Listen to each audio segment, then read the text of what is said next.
Hey guys, this is Santi from Objectverse, and I'm going to show you really quickly on how to get started with Objectverse Converter and compress and optimize 3D models for your 3D web projects. So without further ado, I'm going to jump into the dashboard, and we're going to talk about how to compress and convert a simple 3D model, what kind of features are there for our users, depending obviously on the plan that you are on. So let's start with the basic simple 3D model that I have just downloaded.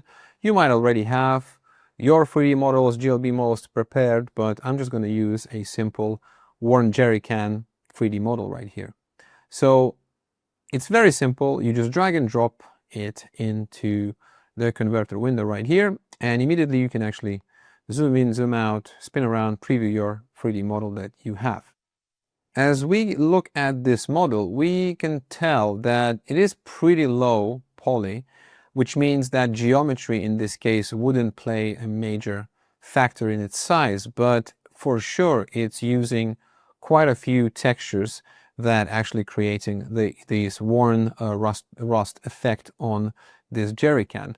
So what you can do in majority of cases, if you are downloading 3D assets from the web, and you are not sure about what kind of textures, how many textures are in a specific 3D model, I would recommend to start with Texture Extractor. So let's jump into Texture Extractor right here and do the same thing, just drag and drop our model here.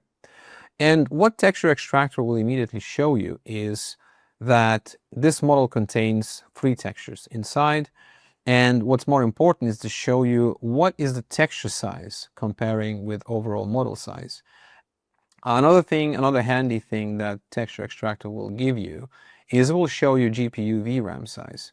And that is very important if you are tending to use these experiences on the mobile devices, because that can, impact it quite a lot. So you want to be on the safe side and make sure that your GPU VRAM is not going nuts, basically. So then you will have channels listed. So you have normal texture, you have base color, and you have metallic roughness. And these are those 3 textures. If you will hover on the eye icon, it will actually show you the image format, which in this case is PNG. PNG here as well, and that is also PNG. You can see that those images are quite big. Each of them are about 6 or more megabytes.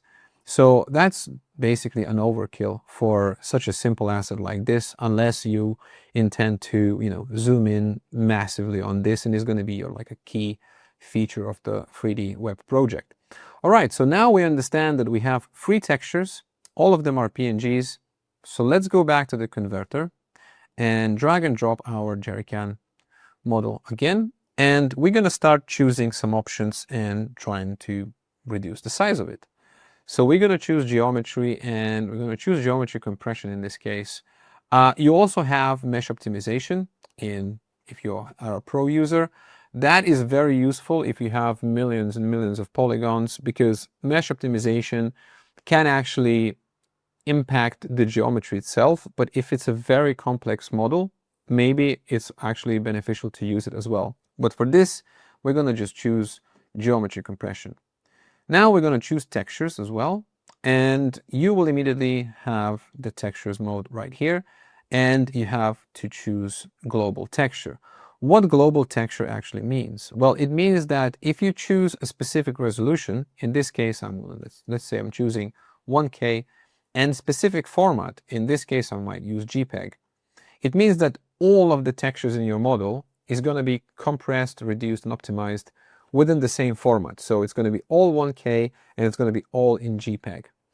But sometimes, especially if you have more detailed models and you're using normal maps and so on, you cannot really use JPEG, WebP, or let's say AVIF, because you want to retain the maximum quality of it. So in that case, you want to use PNG.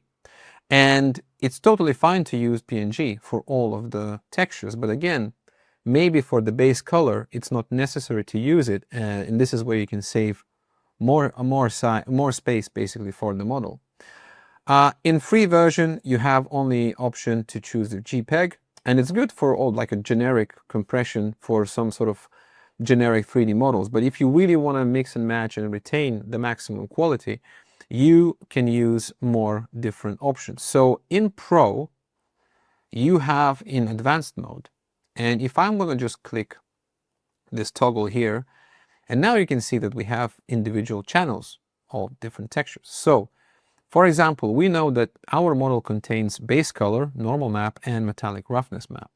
So we're going to tick all three of those, and we're going to start choosing resolution and format individually, which is really helpful to retain the maximum quality and then reducing size to the maximum as well. So we're going to choose 1K resolution, and we're going to choose JPEG for base color. For normal map, we're also going to choose 1K resolution, but this time we're going to choose the PNG to retain the maximum detail. And we're going to do the same for metallic roughness. We're going to choose 1K, and we're going to choose the PNG. Now we are happy with our selection, so we click Convert. And there we go. Now we can see that our model has significantly smaller size, only 1.95 megabytes compared to what it was original. It was 19.31 megabytes.